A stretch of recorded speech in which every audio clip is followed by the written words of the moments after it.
My name is Steve Kenzie. I'm the Executive Director of the UN Global Compact Network, and it is my great pleasure to welcome you to the second session in our six-part Transitioning to a Circular Economy webinar series. Today, we'll be discussing circularity for metals and minerals required for the transition to net zero. Before we get started, a bit of housekeeping. So first up, this session is being recorded, and we will share that recording after the session. Probably going to take us a couple of days to get everything organized, but we will get that to you just as soon as is possible. Secondly, we are in webinar mode, and that means our attendees will not be able to unmute during the program. However, we still are really keen to hear from you, and there are two ways that you can engage. Firstly, through the Q&A box at the bottom of your screen, you will see a button marked Q&A. And if you have questions for our panelists on the subject of the day, that's the place where you should put it.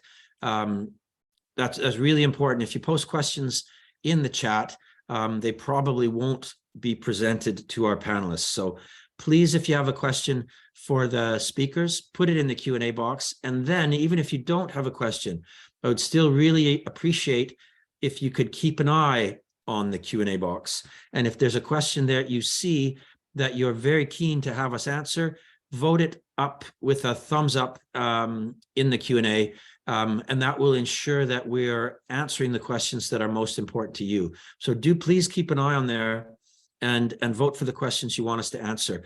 We often get more questions than we can get through in the session, and so those votes really make a difference in ensuring we're talking about the issues you care about most. If you want to comment on anything that you're hearing, you're most welcome to do so. And please do that in the chat. And like I said earlier, use the chat to say hi, tell us the weather, share your LinkedIn profile.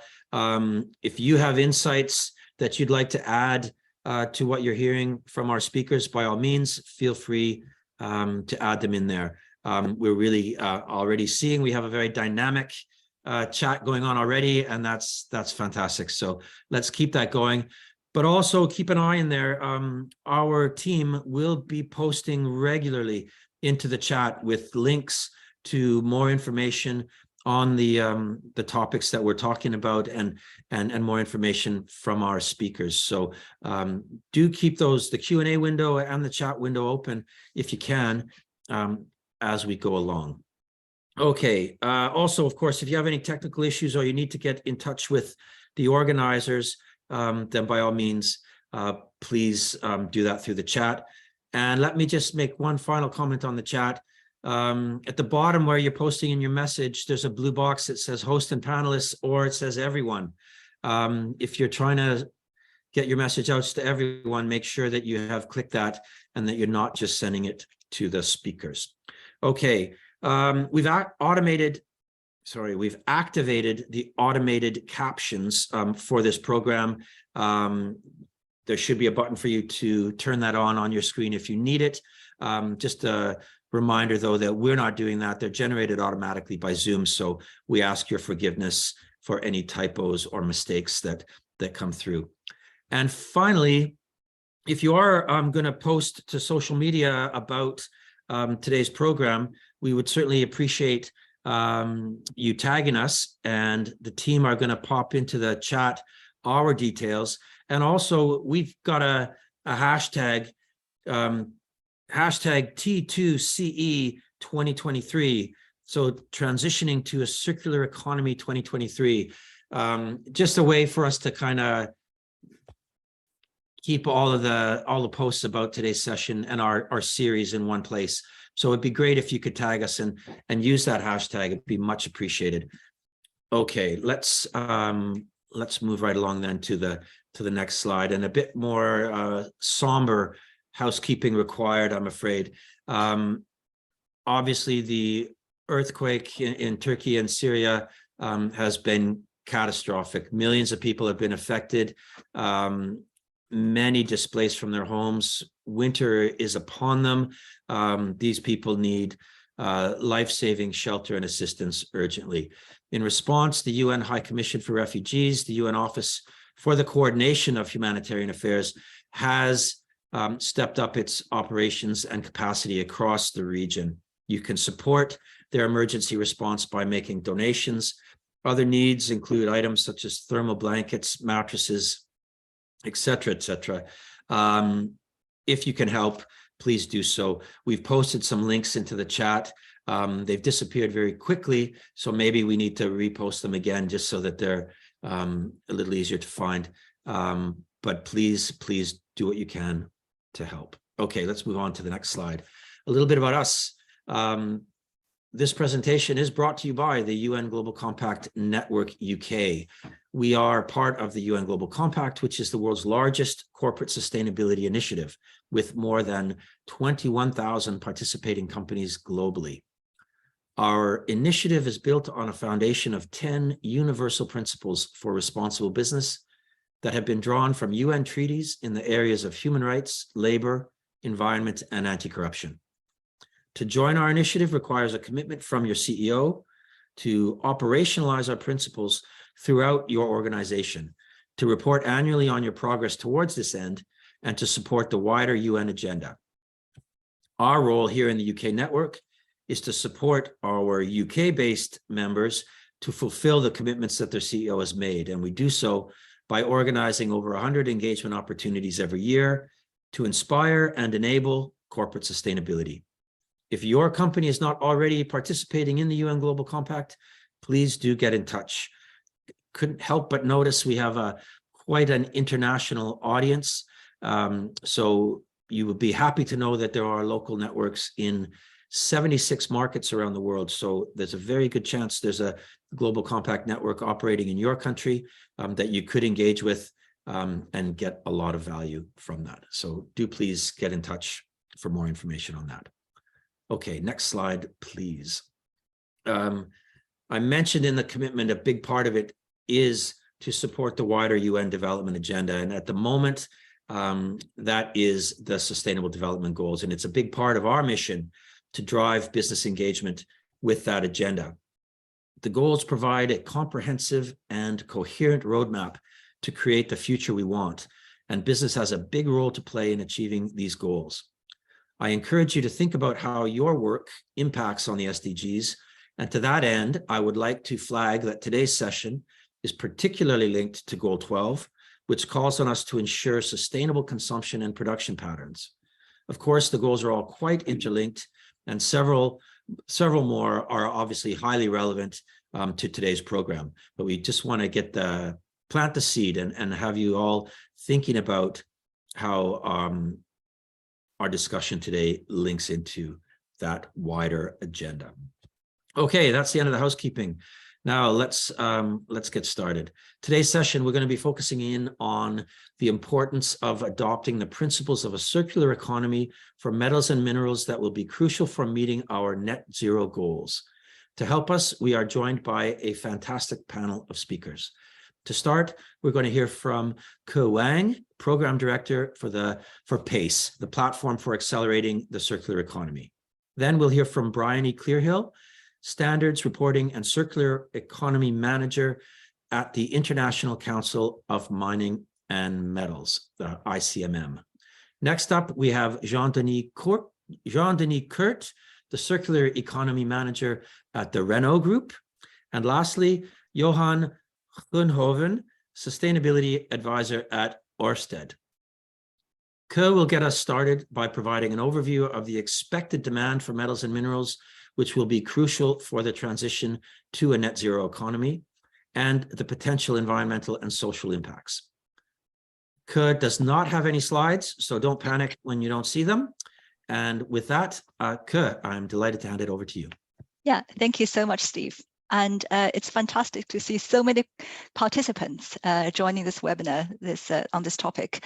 I saw lots of people from UK, but also many people from other countries, US, Nairobi, and several participants from Turkey as well. So echoing what Steve had just said, our thoughts are with you, and really wish you and your loved ones safe and well in this very difficult situation.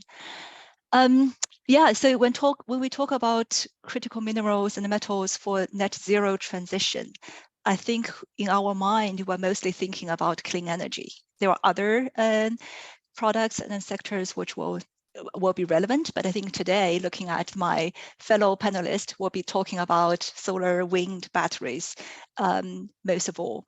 So for me, I have been working on circular economy for about 7 years. This is my 7th year on a number of different value chains. I must say, circular economy in clean energy is really different, because for most other value chains, circular economy has been brought in to fix a problem. And usually it's a problem associated with overconsumption, right? We are using way too much plastics. Therefore, there are plastic soup in the ocean, fast fashion driving piles of textile waste.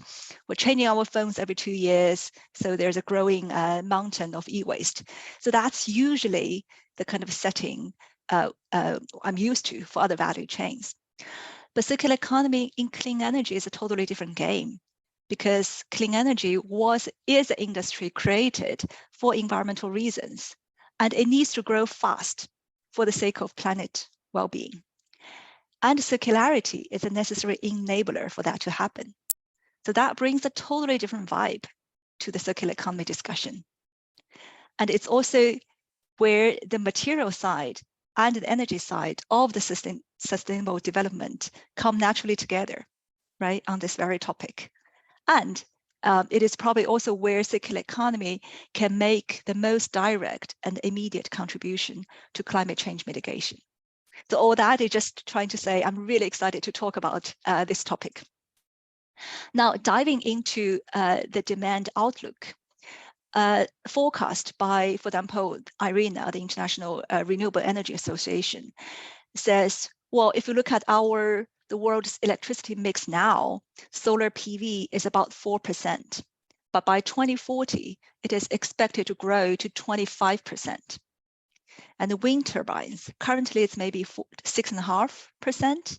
By 2050, it will grow to 35%.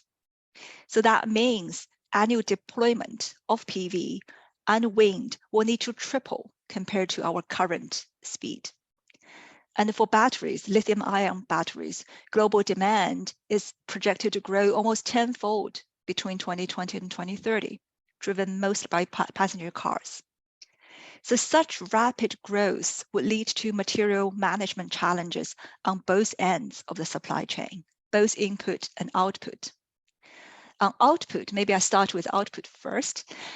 On output, although the waste volume from solar, wind, batteries is still very low today, but that volume will rise steeply before we reach the end of this decade. So there are projections says there will be 10 million, about more than 10 million tons of EV batteries coming out before 2030, and about 80 million solar PV and 40 million wind blades by 2050. So just put that into perspectives, that's comparable to the global total volume of e-waste nowadays, which is about 50 million tons. So there are a number of waste management challenges. For example, wind turbine blades, they're very difficult to recycle. So at the moment, they're mostly landfilled. That takes a lot of space for land use, especially in continents like Europe. And there's a risk of illegal dumping, which we're all too familiar with e-waste, with plastic waste, right? So how can we prevent clean energy, which was created for planet and the people well-being in the first place, to become the new waste challenge that we have to manage? How can we prevent them from illegally dumped into global south and create both health risks as well as environmental hazards, right? So that waste, we know if we do nothing, the waste tsunami will come very soon. So what can we do now to prevent that from happening in the first place? That's the output end. And then looking at the input end, clean energy, they're very material and mineral intensive. If you look at solar panels, each panel is about 20 kilo. An EV passenger car weighs a couple of tons per vehicle. Wind turbines that can weigh up to a few hundred tons per turbine. That's a lot of materials. Well, most of these materials by weight, that's aluminum, steel, glass, and concrete. It's material heavy. But there are also lots of minerals. electric vehicle will use almost 200 kilograms of minerals per car, compared to less than 50 for conventional vehicles. Wind and solar, although they do not use fossil fuel, but they use several times more minerals per megawatt generated compared to coal or natural gas. So as a result, the total mineral demand from the growth of these clean energy technologies is projected to quadruple, so 4 times higher in 2040 compared to current levels. And especially a handful of minerals especially will face supply challenges. That's lithium, copper, nickel, rare earth elements, and cobalt. And each of them face supply challenge for its own reason. Lithium, for example, it's just because of the sheer volume growth is so sharp. It's probably the fastest growing demand among all minerals. Some project 20 times more, some projects 40 times more. Anyway, huge, sharp rise. And it's a material that's very hard to replace in batteries. So although the mining capacity is expanding already, but it still cannot keep up with the growth of demand.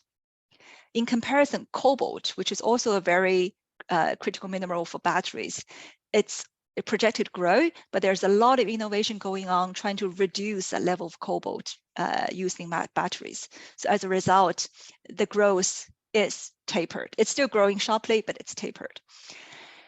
And then there are rare earth materials, which are used in wind turbines as well as batteries.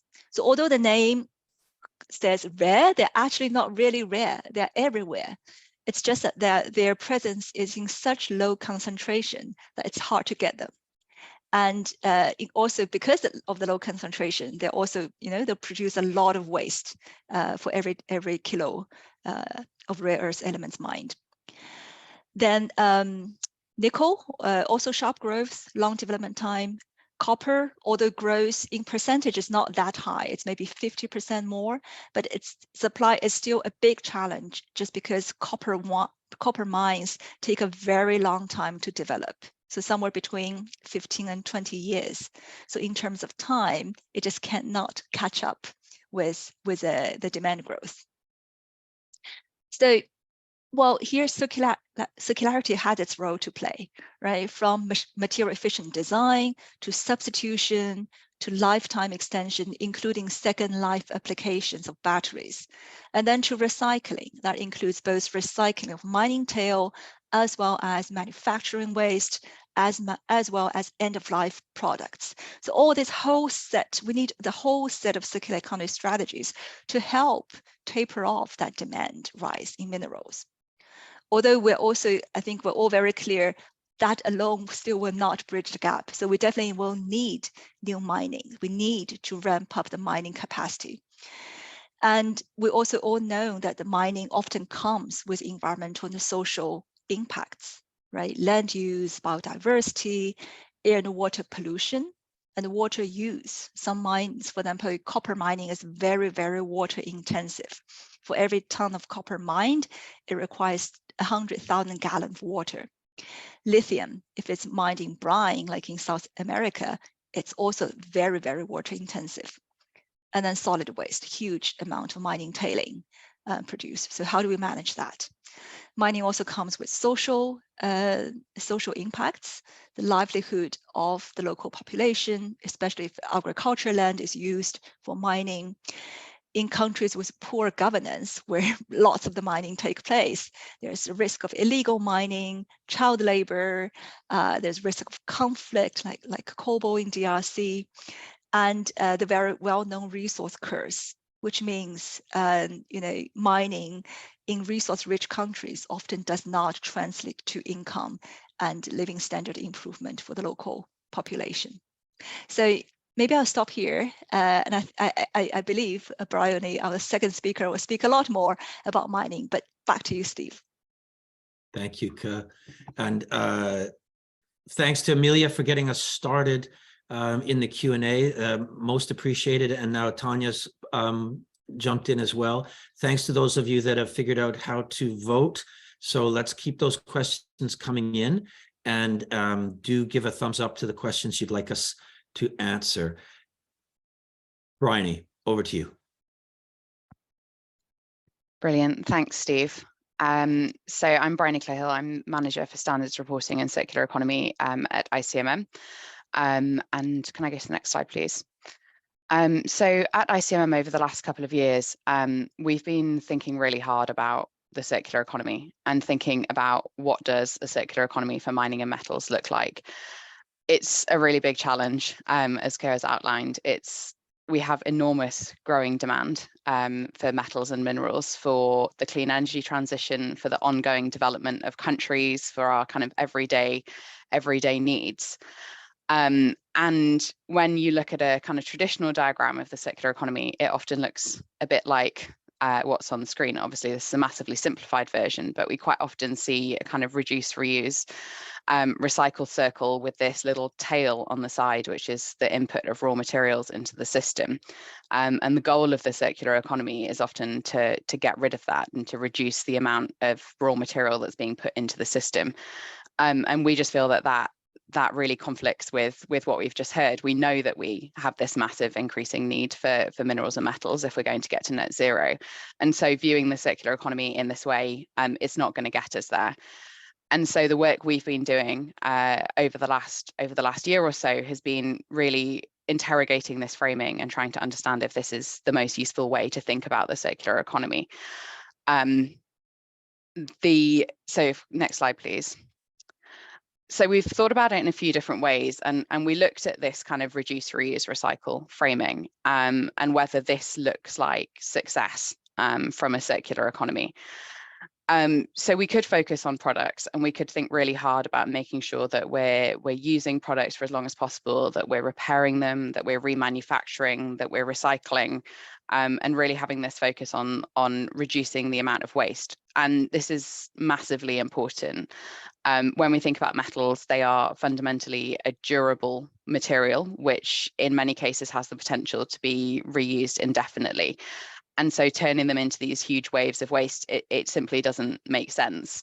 And so we think that this is massively important, but if we focus entirely on this, we're missing half the picture. So if we were to focus entirely on this, we could end up with developed economies, which are fully circular. So you might have a circular economy in Japan or a circular economy in Germany, but at what cost? Where are those materials coming from? In what conditions are they being produced?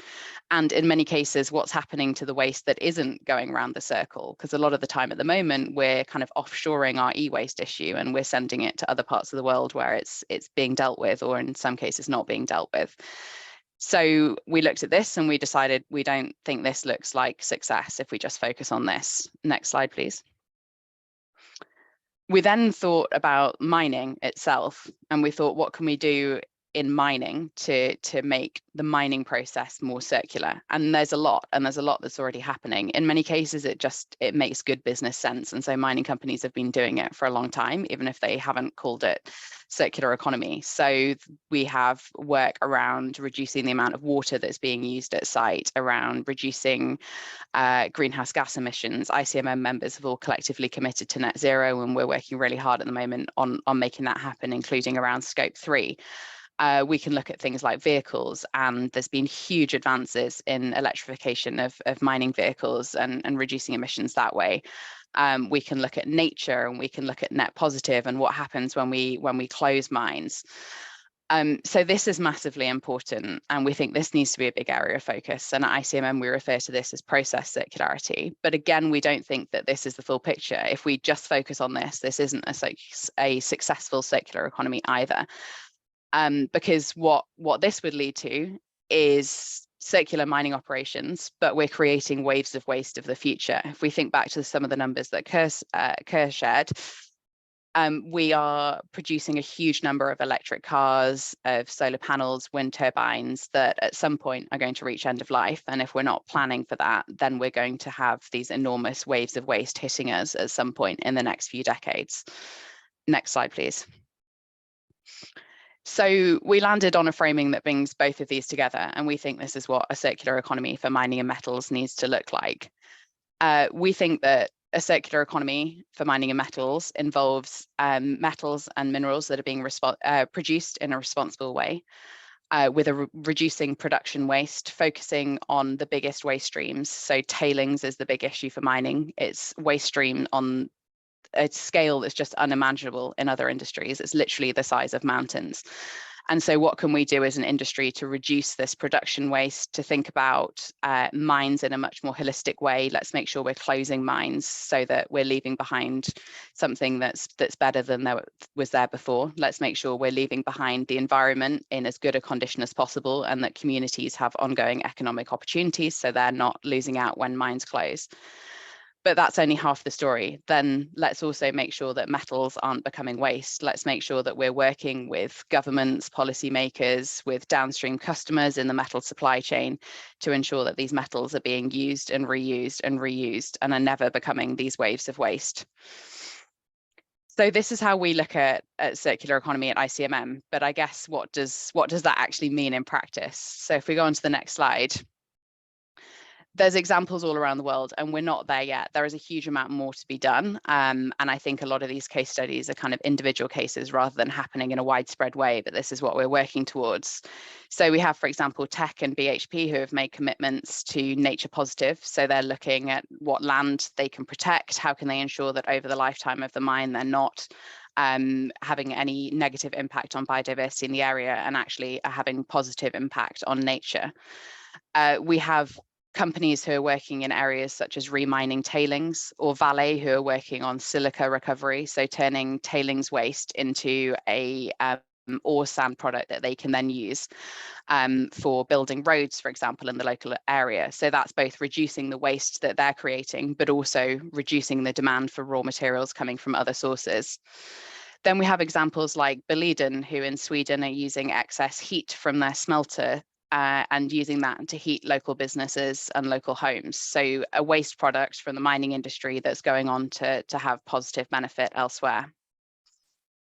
And then on the next slide, please, we have some examples of where the mining and metals companies are getting really involved in the product circularity. And so JX Nippon and Sumitomo in Japan are both actively engaged in recycling. And they are using their processing facilities to bring secondary materials back into the supply chain. Rio Tinto likewise are looking at recycling, and Anglo American, Glencore and others are thinking about future business models for the mining and metals industry. What does the mining company of the future look like? Does it have to be entirely based on primary mining? Or instead, can they focus on different ways of providing the resources that the world needs? Next slide, please. So at ICMM, we collectively, our membership makes up about 1/3 of the global mining industry. And this is one of the challenges we're facing. We also have work streams on human rights, Indigenous peoples, climate change, nature, a huge range of areas. But our overall focus and our kind of guiding light is what can we do as 1/3 of the industry that an individual company can't. And so on circular economy, we're looking at what knowledge can we share within the industry? What data gaps do we have at the moment? Where do we not have an understanding of what's going well and what's going wrong? And we also collectively, our membership is committed to responsibly producing, which means that they have to follow ICMM's sustainability standard, the mining principles, and making sure that the metals that we're producing are done in a responsible way. And then we are looking at where we can get engaged with policymakers, regulators, investors on that product side. So what is it that we can do to make sure that these metals aren't becoming waste? So it's a relatively new area of work for ICMM. We have a huge amount going on in this space, but watch this space. There will be lots coming out in the next few years in terms of new research and new frameworks. And we'll also be doing a huge amount of engagement with downstream customers in the automobile, electronic sectors to make sure that the mining industry is really putting this front and center, and we're making sure that we're helping drive the move to a circular economy. I'm sure there will be lots of questions coming up later, but I will stop there and hand back to Steve. Thank you. Thanks very much, Bryony. Yes, already lots of questions. So thanks very much, everyone, for putting them into the Q&A box. And now the next step, of course, is to keep an eye in there and give a thumbs up to the questions you'd like us to focus our attention on when we get to the Q&A in just a little while. Already with so many questions, it's getting challenging for me to keep track of them all. Okay, without any further ado, let's move on to Jean-Denis. Thank you, Steve. Yes, so I'll try to well, we have plenty of circular economy initiatives at Renault Group, but I'll try to focus in 10 minutes on those related to the electric vehicle and most particularly their batteries to improve or maximize the efficiency with which we are using the precious resources that have been used to produce the batteries.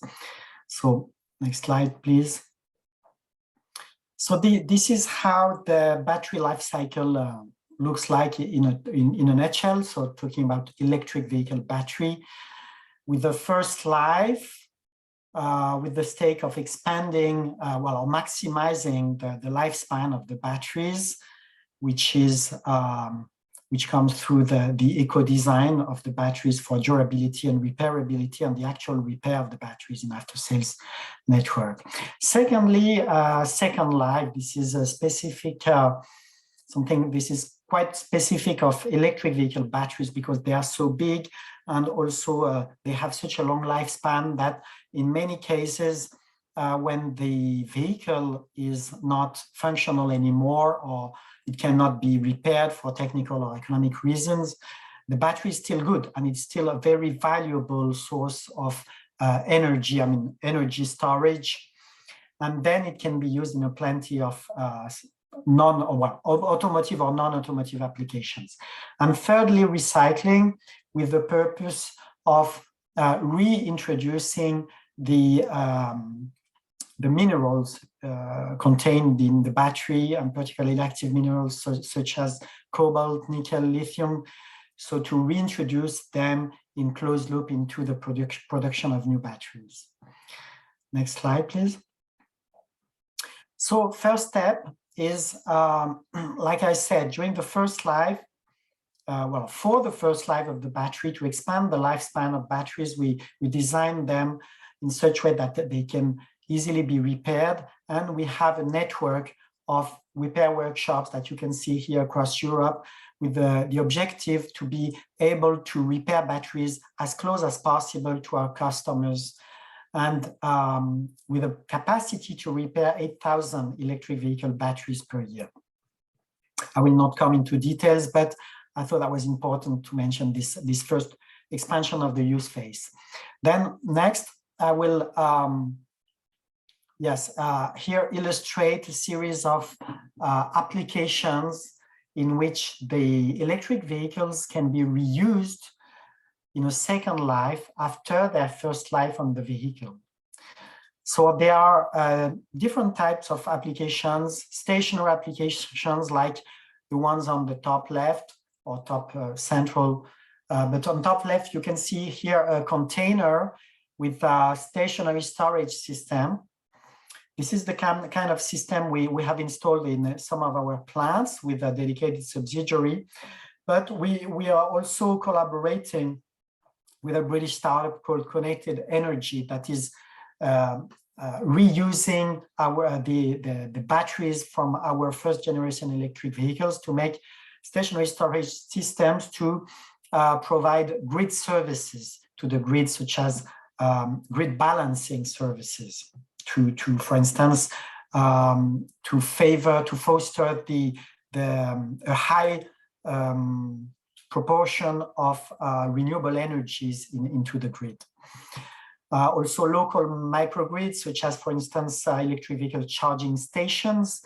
If you want to charge an electric vehicle with solar energy, for instance, you cannot do it directly. You need to store the electricity produced by the panel and then inject it into the vehicle at the right power and right voltage. So then we can use also the second life electric vehicles batteries for this purpose.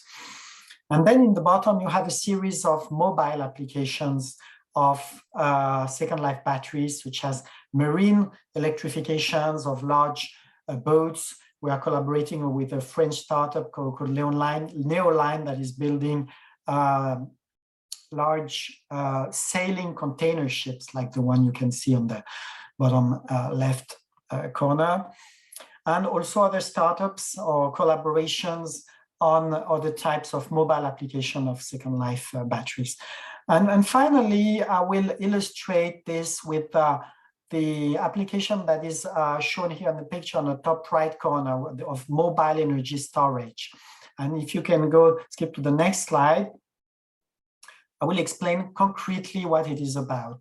So you can see here in the first line, the way the batteries, our electric vehicle batteries are manufactured and assembled. So this is the one from our first generation electric vehicle called Fluence.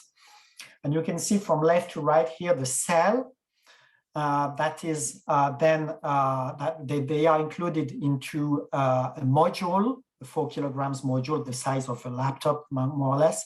The modules are assembled into then a stack that are assembled into a pack that you can see here that weighs a little less than 300 kilograms. And then the pack is used to power the vehicle during 10, 15 years or more. And then at the end of its life, if it's still good, well, anyway, it will go to the diagnosis and repair center.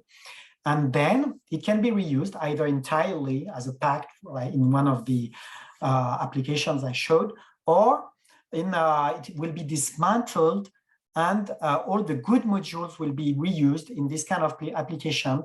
And you can see in the bottom that we are reassembling the module into a new system, a new pack that was actually designed by a German startup called Batteries.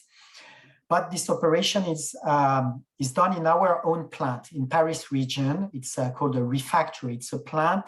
The plant itself is being refurbished, redesigned into a circular economy ecosystem. And this is one of its activities, reassembling electric vehicle batteries into mobile energy storage systems that will replace diesel generators. So here you have a system that has a very small, almost neutral carbon footprint, because we are reusing all the components from previous batteries, and that will replace then a thermal system using gas or diesel. And then next, type of usage of this system, can be used for many applications, such as powering the tools, small boats, trucks, concert whatsoever. Next. So finally, when a battery cannot be used anymore, it will be recycled. And then we are working, we have a new subsidiary that is called the Futures Neutral that has been, it is being created now. It's been announced by the end of last year. And it is focused on the closed loop recycling of materials from end-of-life vehicles to recycle them into the production of new vehicles. And one of its, iconic projects or central projects is the closed loop recycling of battery materials, which is illustrated here. From bottom, you see to the right, you can see the different steps of the closed loop recycling, starting from end-of-life battery collection and transportation, discharging, dismantling, the mechanical separation of the materials, and particularly what is called the black mass, which are the active materials put on the electrodes, such as cobalt, nickel, lithium, manganese, graphite.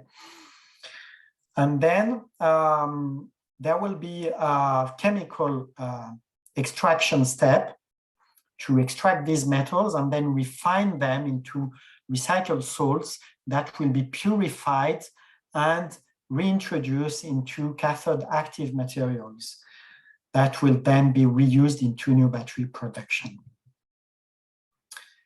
in a closed loop. And finally, lastly, if we want to maximize the material efficiency of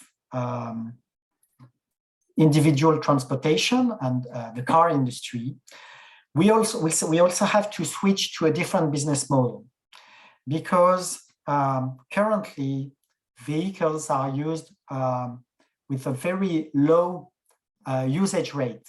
They are left unused in average maybe 95% of the time, so used only 5% of the time, only with one or two passengers in a car that will have 5 passengers.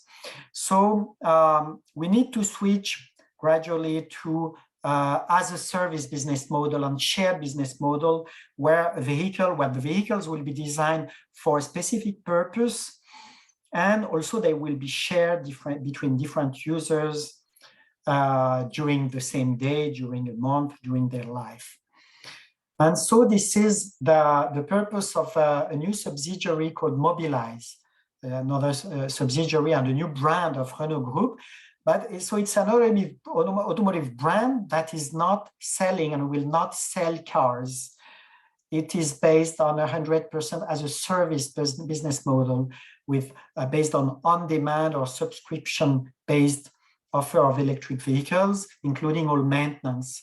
And it's based on vehicles that are designed for specific purposes: ride-hailing, car sharing with this small vehicle I will explain, last-mile delivery with a small utility version of this vehicle.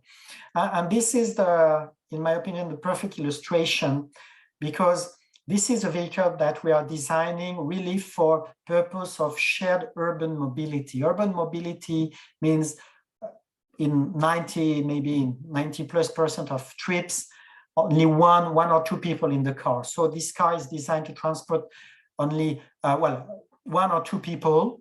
It's compact and agile, it's light, it has a small battery, just enough for the driving range that is required for urban transportation.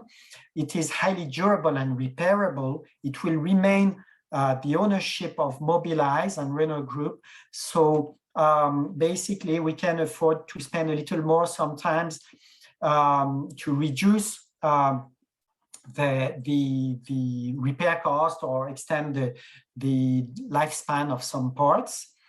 And also it is made, or it will be made, of 50% recycled materials and also 95% recyclable. So these are the targets that we are pursuing for this vehicle that will be launched next year. And that's all for my presentation. Thank you. Thank you, Jean-Denis. That's really, really interesting. There's so much going on there. It's really exciting to see that kind of leadership. So thanks very, very much. Let's go on now to our final presentation from Johan. Thank you, Steve. And you can just jump to the next slide right away, actually. Today, I will mainly be speaking about 3 things: who we are in Ørsted, our overall sustainability ambition, how circularity plays into that ambition, and how we go about implementation circularity on a more practical level. So Ørsted, globally operating renewable energy company, mostly focusing on offshore wind today, but moving into both onshore wind, solar, and P2X, meaning that our material inflow and outflow also is greatly changing from when we started doing renewable energy.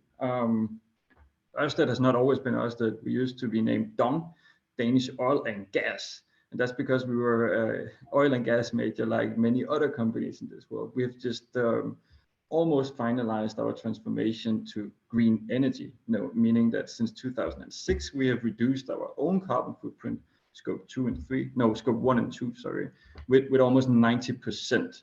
And for 4 years in a row, Ørsted was awarded the most sustainable energy company in the world, but this year we did not get the first place. So with that short introduction, does that actually mean renewable energy is equal to sustainable energy? I think Curt's first presentation here today brilliantly explains that the green transition is not free. The best description I've heard of what we're doing right now is moving away from a fossil-intensive system to a material-intensive system. And we know that the green transition relies heavily on vast amounts of new raw materials. Knowing that, acknowledging that, Ørsted has set a very ambitious sustainability target, or more ambition, to basically create a business and run renewable energy projects that gives more to nature, society, and people than it takes. Sounds a little fluffy, right? But let's try to move a little bit more into how we try to achieve that, and what role circularity actually plays. So Stevie, you can move to the next slide, please. What we have tried here is to highlight the 5 main impacts or pressure points that we see as important to address in our own operating model and value chain.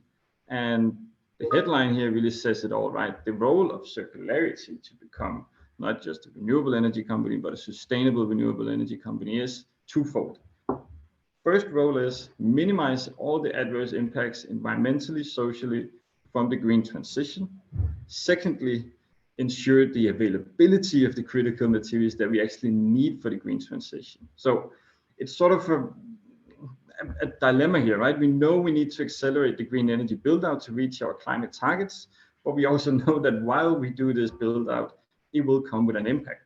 Circularity is for us a key lever here to reach our overall targets. I know it's not the answer to everything, and I will address that a little bit later, also in terms of how we see circularity in the greater system.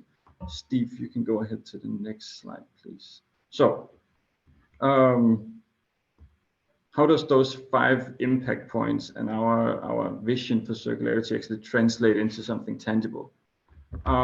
First off, we have done a hell of a lot of impact assessments, LCAs, upstream biodiversity assessments, recyclability of our wind and solar farms. We have done supply chain risk analysis. We have looked at minerals and metals from a social and human rights perspective. And then we have analyzed and addressed a lot of hotspots. And then we have seen, okay, how does circularity, how can we as a developer, not a manufacturer of turbines and so forth, but as a developer who builds and operates wind farms, how can we address this? How can we integrate circularity?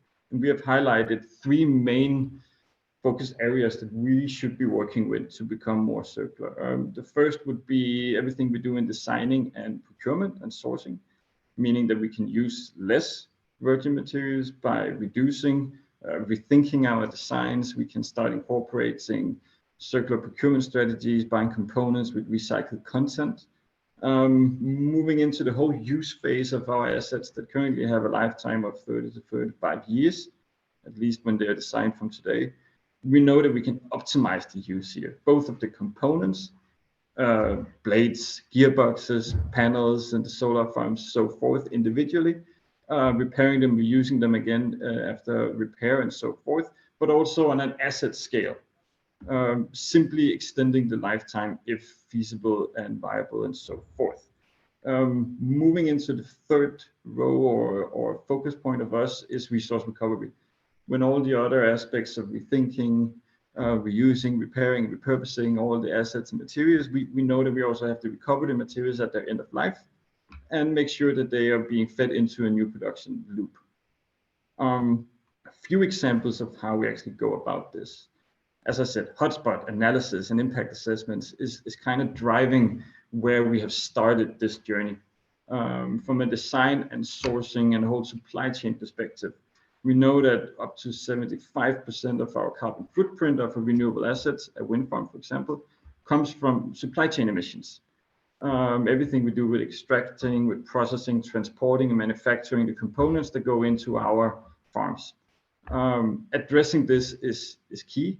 Steel used in towers and foundations offshore accounts for almost 50% of the entire footprint. Just this one material, right? So what we have done is we have created a circular roadmap for our offshore foundations, where we use the most steel. And then we have thought, can we rethink the design of our foundations to simply use less steel going in?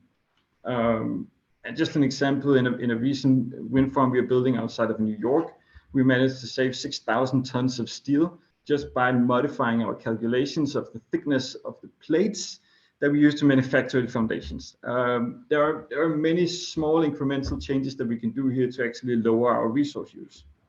Next thing in the roadmap is, can we then use more scrap steel in the manufacturing of some of our components? So that's another key lever that we are looking at here. Moving into late life strategies and use phase of our assets. As I said, today when we design assets, we expect a lifetime of 30 to 35 years. But the ones we built 20 years ago, they were built with an expected lifetime of 25 years. So we've been calculating, what if we extend the lifetime with, say, 10 years of those wind farms, for example?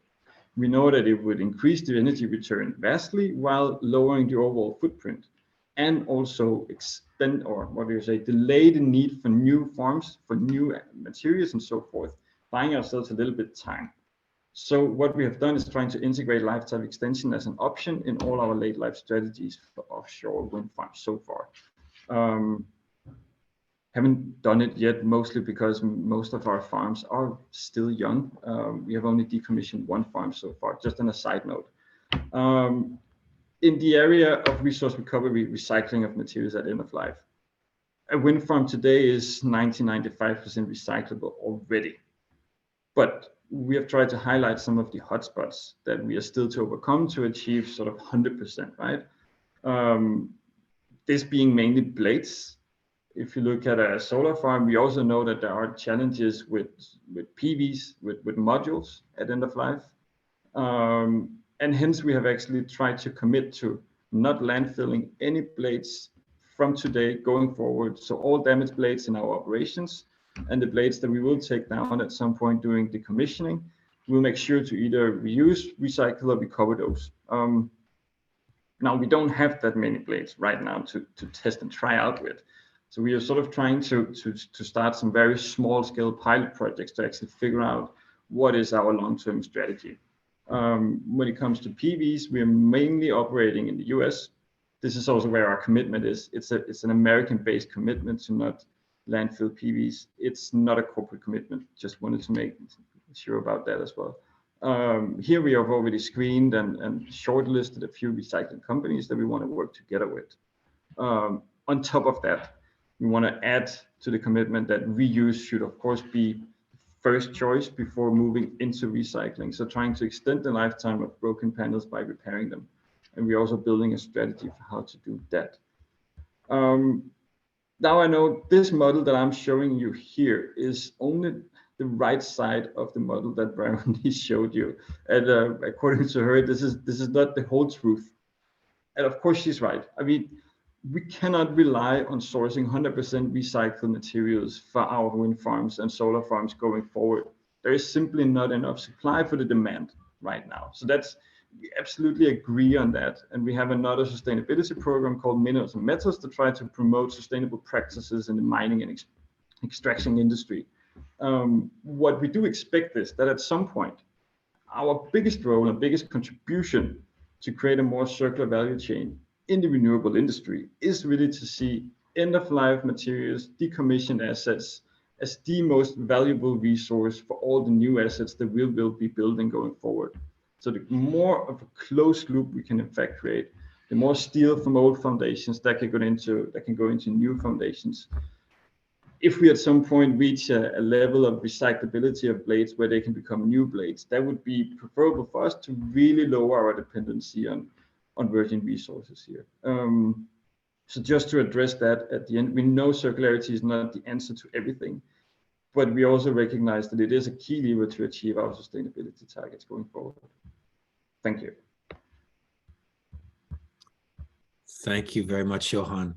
Let me invite Jean-Denis and Curt and Bryony to turn on your cameras now, and we'll get stuck into all of these questions.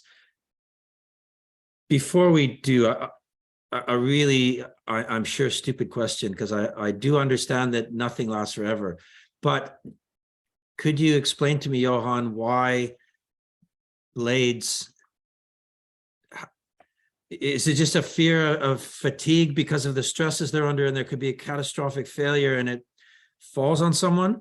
What is the driver there? Why do they have to be replaced, and what's happening there? Well, from time to time, weather catastrophes will happen, lightning strikes and so forth. They will simply damage, right? And then there is no doubt that if it goes into 2 or 4 or more pieces, we definitely need to find recycling solutions. I think in many other instances, the fatigueness of the blades will sort of mean that productivity is not as high as when started. But we are also looking into, do we need to go from decommissioning and directly to recycling of the blades without trying to secure a second life for them somewhere else? I think that should be a key part of this discussion. And I know as an industry, we've been focusing a lot on the recycling part, not so much on the secondary market part. But of course, that should also be counted in here when we discuss the preferred end-of-life routes, right? If that's an answer to your question, Steve. Yeah, and I think we're going to probably circle back on that once we get into the questions from our audience. But one more from me before we start, because I'm always a little bit troubled when I'm hearing things from reasonable people that start to sound a little bit like things I've been hearing from unreasonable people. And in this case, a lot of the climate change denier conspiracy crowd have been talking about we can't transition to net zero because there aren't enough of the necessary metals to build all the electric vehicles that we need, and there's just not enough. And now you guys have pretty much all sort of made that point that we do in fact have a fairly significant bottleneck around the essential materials we need. So I wanted maybe Curt, you could start off on just addressing this. I mean, is this a fatal flaw in our transition to net zero, or are we finding enough? Is there enough potential in circularity and in new mining approaches, et cetera, to achieve our aims here? Yeah, that's a great question. Thank you, Steve. Maybe before answering this, just adding on to the previous discussion with Johan about second life wind blade, turbine blades. I've seen playgrounds built from decommissioned wind turbine blades. I'm not sure how sustainable that is as a second life route, but there are definitely creative ideas around. And back to your question, Steve. Yeah, so there is a difference between resource and reserve. I'm pretty sure Bryony can explain the difference. So one refers to how much stuff there is under the ground, and the other refers to how much can be accessed in a feasible and economic and timely way. So I think according to a recent research paper I've seen, there is enough stuff under the ground for the net zero clean energy transition. So it's not like we're running out of materials, but can we access enough materials in a timely and economic fashion? I think that is a challenge. And there, I think we'll need a combination of strategies, right? Usually any improvement in production efficiency, as we've seen in the past, is often offset by even faster increase in demand. So we definitely need to manage both the energy consumption, so the energy efficiency, energy demand side in parallel to looking at how to ramp up the supply in time. So there are modeling results showing, that probably the coming decade or so is the most challenging year, because that's where deployment needs to rise sharply. For solar, wind, and the batteries. And then 15 years or so from now on, then we should reach a relatively steady state if we can manage that energy consumption well.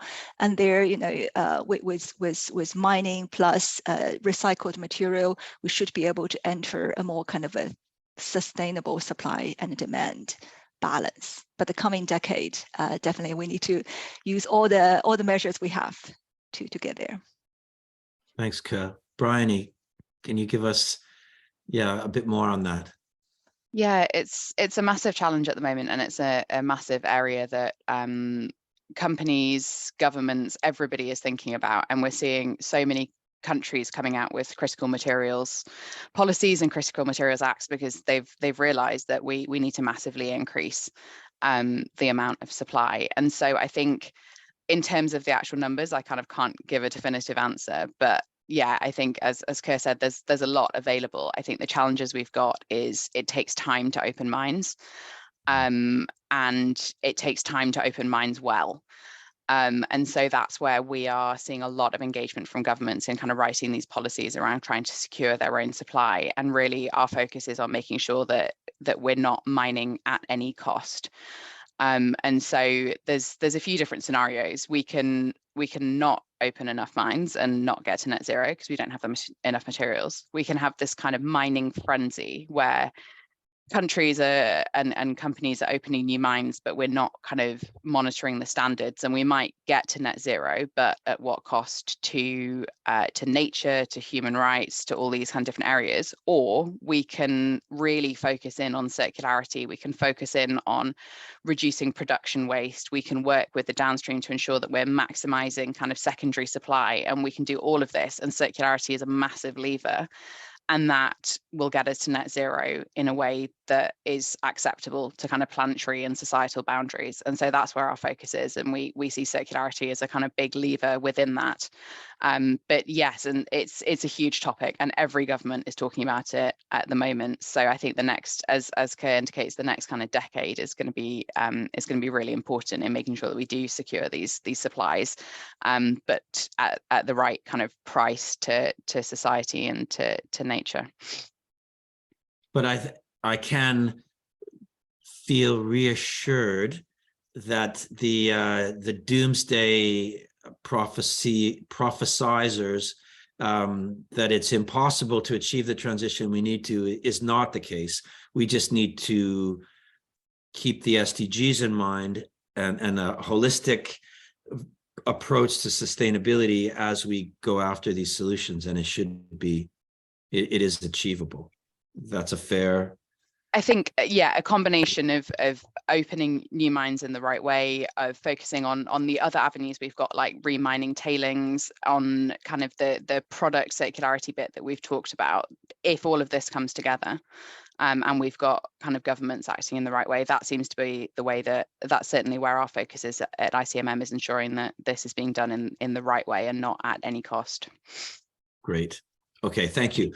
We've got 31 open questions, which, to be honest, is probably more than we're going to manage to get through in the 26 minutes that we have left. So challenge back to our audience to please get in there, have a scan through the questions, and give a thumbs up to the ones that you're most keen on having us answer in the time that we have available. And of course, do please keep adding questions if you'd like, by all means, and really happy to see so much action in the chat. So the first question from Tanya, I think we're going to direct this your way, Johan, since you've been the only person that's really mentioned PV.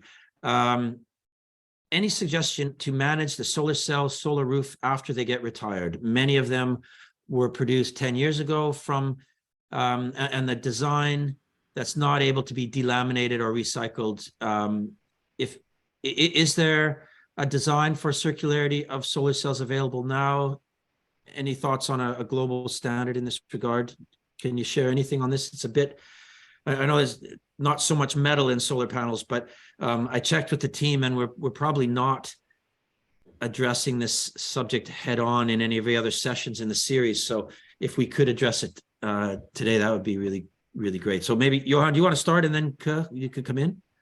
Definitely. So we have very low volumes of broken PV modules, mainly coming from installations of all our new solar farms coming up right now, right?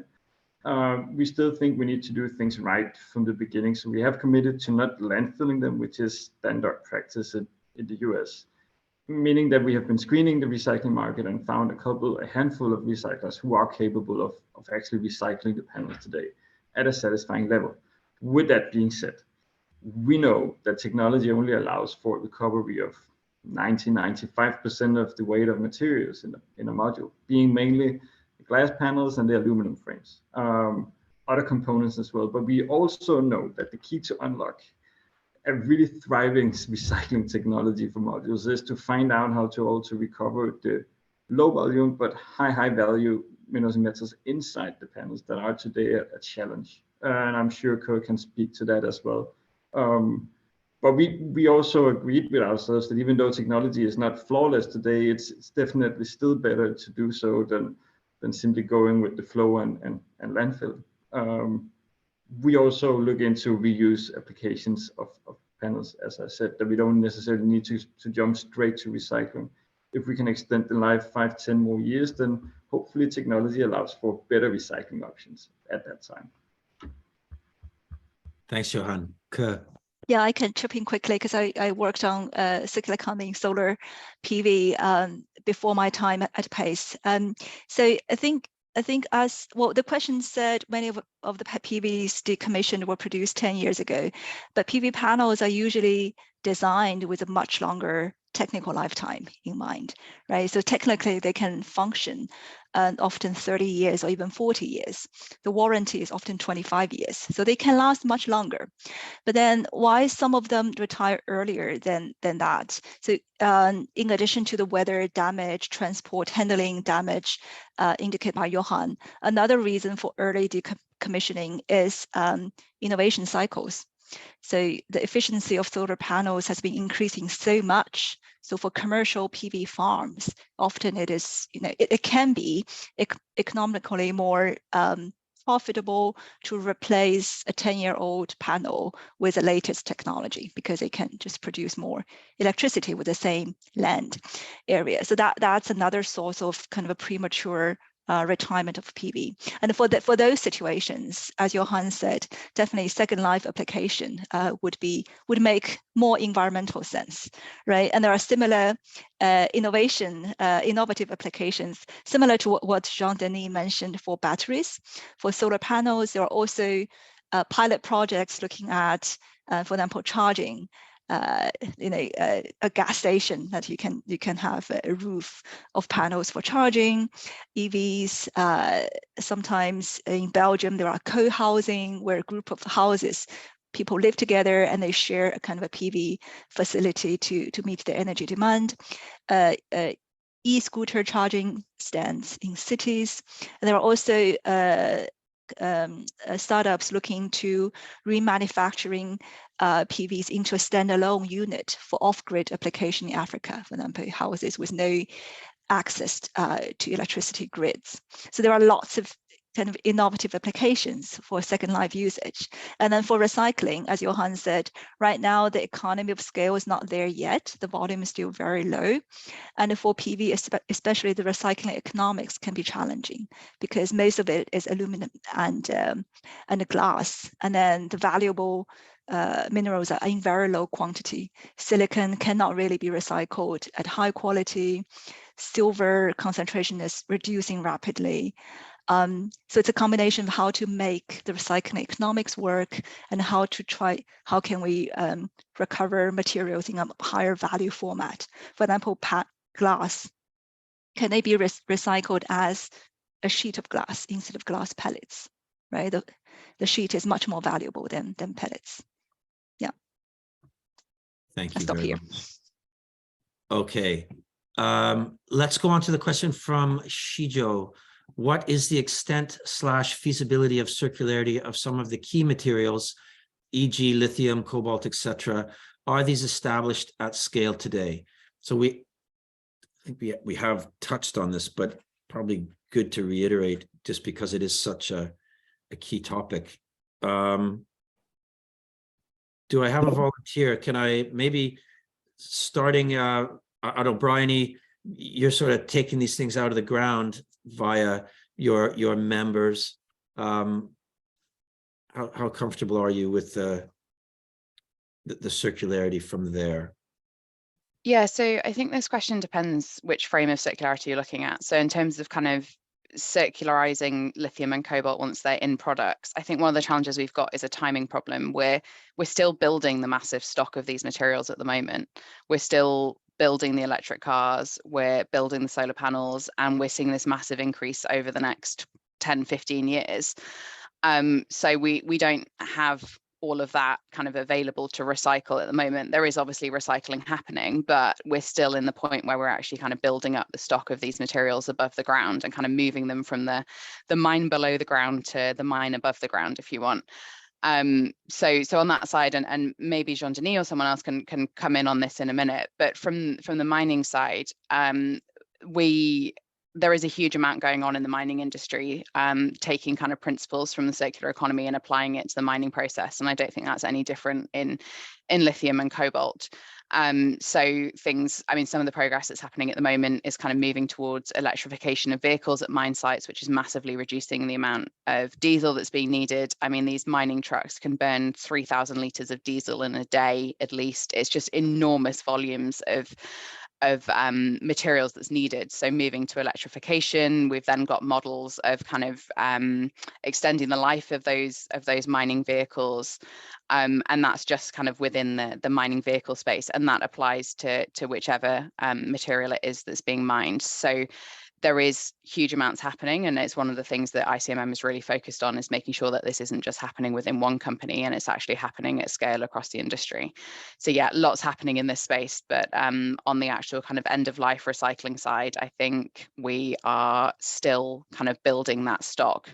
And so we don't necessarily have it all available to recycle at the moment, which is why focusing on the mining as much as the metal is important. Thanks, Bryony. Jean-Denis, you described, my take on it, not so much circularity at the level of the actual minerals, but a higher level, sort of at the level of extending the life of the cells. Have I got that right? And is it at what, I mean, at the very end of life, the very final piece you showed, you did get to that level? Yes, that's it. Yes, these are the various steps we're applying. We're trying to apply, and indeed the last one is closed loop recycling. So the question is it established at scale today? So today these minerals are recycled, at least cobalt, nickel, aluminum, copper are recycled. It's less the case for manganese or lithium. Manganese is, if I may say, unfortunately relatively cheap, and lithium was not so expensive until very recently. And the amounts of lithium, especially, it's very light, so the amounts were very small. But like Bryony said, we are building the stock in the sense that we've started selling huge, electric vehicles in big numbers, a little more than 11, 12 years ago. So they are still on the road, most of them. So we are recycling only 1,000, I mean, talking about Renault Group, 1,000 batteries per year, which is quite a small number. I mean, the stake is relatively small. And then the materials are recycled, but not in battery quality. They are recycled in metallurgical grade. So nickel, cobalt, for instance, manganese will be reused into steel or aluminum alloys. Which is not a problem because we are talking about small amounts, and anyway, they are replacing virgin materials that would be mined anyway.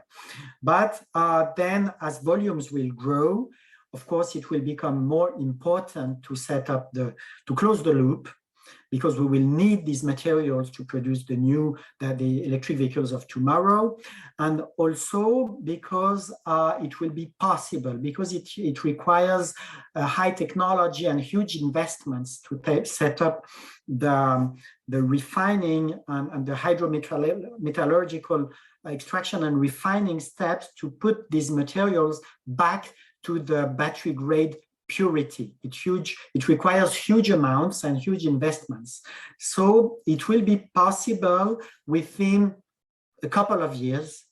I'm talking about Europe because this is happening actually in China already, for instance, or in South Korea, because there is this whole ecosystem of producing batteries and having battery production waste in huge amounts.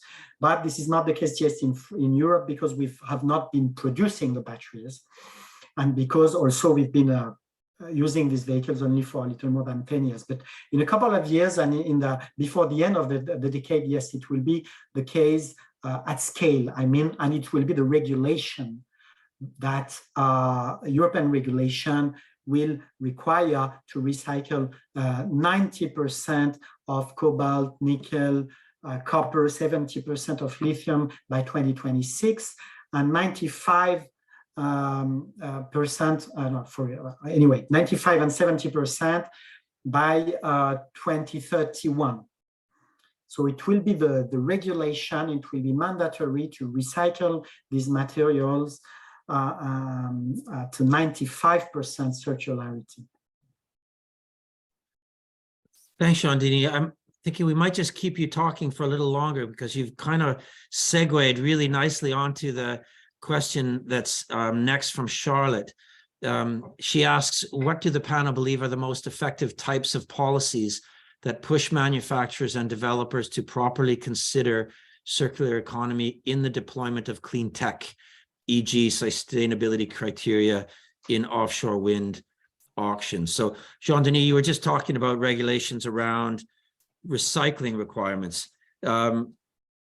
Presumably that's impacting the design stage now, the anticipation of these requirements down the road. Could you elaborate more on yes, clear. Your preferences perhaps, or what you think are the strongest? Yeah. Yes, so first I can give a few more words about what is already planned into the regulation, the new battery regulation that will be published very shortly, but we already know the final text. So that includes recycling of the materials. That includes also carbon footprint. So basically, we will have to communicate the carbon footprint of the batteries to the clients, and also there will be classes, like a fridge A, B, C, D. There will be carbon footprint classes for the batteries. And finally, eventually, then there will be a threshold beyond which you cannot sell the car with this battery. And so that's an important step. But talking about our preference, we are at Renault, we believe, and I'm jumping back into your previous question, will there be enough materials for the transition? And we believe that yes, there will be, but provided that we do not keep making bigger and bigger cars that will be used, like I said, 5% of the time, and also that in each car, we guarantee like 800 kilometers driving range to every client, even the client that will be only making 20 or 10 kilometers a day with his car in the city. So meaning that we believe that it's essential that the size of the car and the size of the battery will be adapted to its usage. And that's we are trying to explain to the people that will define the way this carbon footprint information and class A, B, C, D will be calculated and communicated to the client. We are trying to explain that it's important to calculate this in such way that it also takes into account that, the size of the battery, that the size of the battery is adapted to the type of car and the usage of the car. Not put a huge 100 kilowatt hour battery in a car that will be used only in a urban mode, you see. Another point is repairability. As far as I know, it's not in the legislation. It may come in the eco-design directive, but eco-design does not cover batteries so far, as I know. And I am a bit worried to see that competitors are coming with unrepairable batteries, and they assume it, because actually it costs to make things repairable. It's true for a computer, it's true for a battery, for a smartphone. If you make it repairable, it will cost you more during production. But if the client doesn't know, if he cannot make the difference when he's buying the product, whether it's repairable or not, and whether it will involve more costs when he has to repair the product and cannot repair it, possibly, then the client will choose the cheaper product, so possibly the not repairable product. So it's important that legislation should make sure that products are repairable and that the client knows whether or how much repairable is the product. That's another important part as well. Thanks, Jean-Denis. Johan, could I come to you? Because I think Ørsted has gone through this incredible transformation, I think mostly on a voluntary basis. But clearly you're bumping up against regulation and you're in a market that is competitive. What are your views on what would be the most helpful regulatory interventions to help accelerate the transition? Would it transition to circularity or the green transition? Because those are two both. I think that circularity, I suppose, is a subset of the bigger one. So let's start with circularity, perhaps. Yeah, I think what was mentioned in the question itself, we are in favor of start competing on non-price criteria in future onshore, offshore tenders, right? And we also see a trend in several markets in which we operate, starting to integrate this slowly. Eco-design, ecology, innovation, circularity, it's popping up.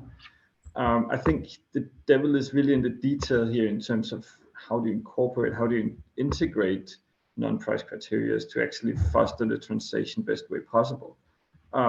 If we are too vague in our formulations, if we are too hypothetical, it becomes too easy, honestly, to compete on it. Let's say you only add a requirement of full recyclability at end of life, knowing that that's going to happen 40, 50 years from now. I think it's pretty easy just to say, well, we'll recycle things, right? And who will follow up on that in 50 years? How are you being actually judged by it? On the other hand, if you set too harsh requirements up front on the design and the sourcing and so forth, you might actually end up hindering the transition a bit. So there's a balance here. We need to find the sweet spot and then, of course, develop over time. Probably go from more qualitative requirements now to at some point more quantitative ones, once we have established what is viable for the industry. I think that is our more or less public position on this. That's great stuff. Bryony, from the mining sector, obviously your regulation, you have a patchwork around the globe that is undoubtedly challenging for your members. What would help the most?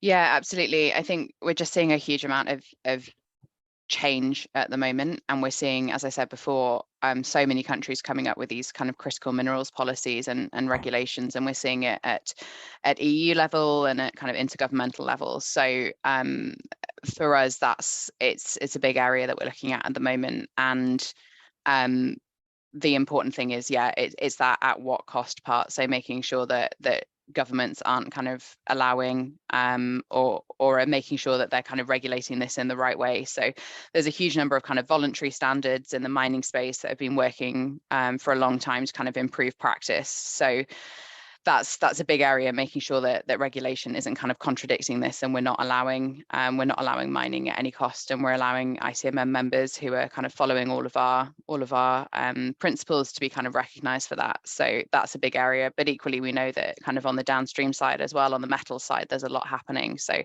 it's just an enormous volume, and I think really what would be helpful would be coherence and where possible, not kind of contradictory regulations between different jurisdictions. So I think that's probably our biggest challenge at the moment, is just volume and the speed at which this is all coming out. Anything you'd like to add, Curt? In fact, yeah. So maybe before you do, if I may, sorry to interrupt. Yeah. I'm just noticing the time. So what I'm thinking is, let me just give you a chance to comment on this and anything else that you came here thinking you might get a chance to say and you didn't say. So really, that's for everybody. We'll go through everybody now, and just if there's anything that you want to get out that you didn't get to say earlier, let's make this your opportunity for some sort of closing remarks. And I'll apologies to everybody that submitted questions that we're not going to get to. So over to you for a last word. Okay, then just very quickly on the policy question. So three policy that pop into my mind. One is EPR, extended producer responsibility. One is eco design, I think mentioned already. And the third is procurement. So EPR, there's so much similarity compared to circularity policy instruments in the other value chains. EPR is a very effective way to finance collection and recycling. And there are some governments, the French government actually, is really taking EPR one step forward to influence design stage for the manufacturers as well. So that's a powerful policy instrument to look into. Eco design, the EU has already developed eco design guidelines for PV systems, so panels and inverters, where material circularity has been added next to energy efficiency as part of the co-design. I'm not sure. I just heard from Jean-Denis it does not exist for batteries yet. I don't know whether that exists for wind turbines, Johan. And then on procurement, so both public procurement as well as corporate developer private procurement. So EU is also developing green public procurement guidelines, again, for solar systems. And there are lots of buyers alliance or mechanism for clean energy. For example, in the US, there is a clean energy buyers alliance where corporates group together to look at how they can buy renewable energy. And that alliance is looking into adding circularity in their procurement guidelines as well. So I think that those will be a very powerful carrot, a positive incentive for the transition. Yeah, so I'll stop here on the policy, and then for the last word, what else I want to say? I think it's a topic, circularity in renewable energy. It's a very young topic, I must say, for the circular economy community, but it's a topic that's gaining momentum so fast, and we need to advance understanding with great urgency. So from PACE, we've just started looking to this field. I'll very much look forward to continuing the discussion with the other panelists and with participants. So yeah, please do reach out if you'd like to have a chat. Thank you, Curt. Bryony, very briefly, last words. Yeah, very briefly. I think my kind of takeaway is that the transitions here, it's happening. The metals that we're mining today are going to go into these solar panels, electric cars, and if we're not doing it right now, we're creating this massive wave of waste for the future, or we're kind of creating destruction and negative impact around the world. So really just the kind of urgency of it. This isn't something that we can wait 10 years for. This is something we need to be working on today, and therefore we need to be collaborating across the entire value chain of metals. Thanks. Thank you. Jean-Denis. Yeah, just taking the opportunity to answer one of the unanswered questions about the possible adverse effects of circular economy in terms of jobs, etc., especially for the countries that from which the metals are extracted. Just a word to say that circular economy, as I tried to illustrate it in case of car industry and EV batteries, is very great opportunity to develop new jobs. It's much more job intensive to repair, to dismantle, reuse the products, to extend life, than to have these hyper efficient but material and energy intensive systems that we have to produce always new products and then push them and discard them. So yes, final word is that circular economy, in my opinion, is of course we need it. It's one of the solutions for climate. It is the solution to make our use of resources sustainable and to make this energy transition compatible with the level of resources or reserves we have in the earth. And finally, a great opportunity for job creation and quality of life within the natural boundaries of the planet. Thank you, Jean-Denis. Johan. Very briefly, echoing what's been said so far, there's no greater recipe for how the circular economy looks like in any industry. So I do encourage a lot of piloting, testing, trying out things, and afterwards reflecting, did it work? What were the impacts? Do we see this feasible going forward? So right now we are in a space where we need to get shit done. We need to try things. It's not a time for setting ambitious targets for 240, 250. I think much rather do 10 pilot projects than setting a target for 240 and becoming 100% circular, for example. That's definitely not where we are right now. Let's go out and try. Thanks, Johan. That's a great sentiment to finish on. I think from all of you, we need action now, and let's get going on that. Rob, while you get that final slide teed up, I will say thank you so much, Curt, Bryony, Jean-Denis, and Johan. It's been an absolute pleasure to speak with you today. Thank you very much to our audience for being so engaged. It's always really great to see so much action in the chat and so many questions coming in. We really appreciate your active participation in that way. As I said right at the beginning, this is a series, so the second of 6. The next session in the series, we're going to be looking at electronics to explore the opportunities and practical actions that can be taken to incorporate the principles of a circular economy into the electronics sector, something obviously that affects us all. So the link to register for that session is in the chat. Please do join us. I'm sure it's going to be just, well, I don't know if we can rise again to the very high standards set today, but we'll certainly do our very best. After the electronics session, we'll be looking at packaging on the 22nd of March, food and agriculture on the 5th of April, and finally fashion and textiles on the 19th of April. I hope you will join us for all of those. We will be following up with a link to the recording as well as a short report on the key takeaways. Thank you all very much. Have a great afternoon, and we look forward to seeing you all again soon. Bye-bye. Thank you all. Bye. Bye. Bye. Thanks all.